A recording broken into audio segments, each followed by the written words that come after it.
qaar ka mid ah dadka ku haya bukaanjiifka cisbitaalka Burco oo warbaahinta ugu waramayay cisbitaalka maruu kormeer ku marayay wasiirka horumarinta caafimaadka Soomaaliland ayaa cabasho ballaaran ka muujiyay hanaanka uu shaqeeyo cisbitaalka isla markaana ka dayriyay waana kuwan iyagoo arrimahaasi ka hadlaya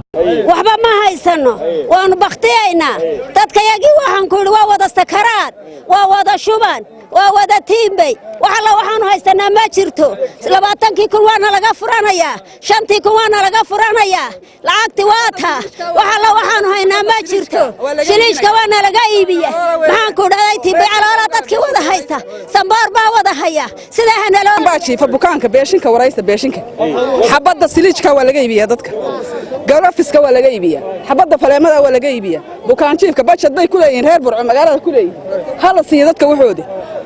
dadkan maxaanaday haystana laga halkan dhakhtarkii weynaa ee Burcaan joognaa waxaanu ka cadaynaynaa anigu imika waxaan ka yimi suuqa in baa igu qof baa iga xanuunsanaya dhakhtarku yaala kaale dhiigu shub dhiigi markaan isniri shuba alqalada koobaad naga hortimi waxayd qofkii aan midhayno dadkii daabaru barakaciyeena aan waxna haysan leeyahay 300 laan halka dhiga imika halka saacadaanu taageerna 300 jeeb kuma sidini inaan dhiigayga iskala noqdo qofkii dalka caafimaadkiisa qofkii sadaqada u baxsanay marka alqaladaas ka timo weelka ku joojiyaa alqalad noqotay xagga adeegyada kale qofkii meesha u dhaqaaqaba waxa la leeyahay keen lacag كان waxaan ordo joon halka ka soo goos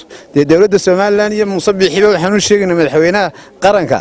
in hawlahaas gobolka Togdheer ay ka socdaan wax laga qabtay u baahay anoo ah Maxamed Jaac Muuse waxaan ahay dadkii xoolo abaaru ka baxeen dadkii way xanuunsadeen dhiigii la yiri hal shubal lacag baa la yiri kaana 300 laana baa la yiri kaana waxaan madaxda u sheegaynaa daarinka wax laga qabtooyinkana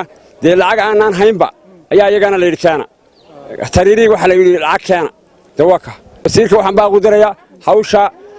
dhakhtarka baad hawlaha aynkaas wax ka qabo geesta kale maraan isku daynay wasiirka horumarinta caafimaadka Dr. Xasan Ismaaciil Yuusuf inaan wax ka weydiino dadkani cabanayay iyo baahiyaha ku xeeran cisbitaalka ayaa diiday inuu ka jawaabo su'aalaha ay damacsanaayeen inay weydiiyaan warbaahintu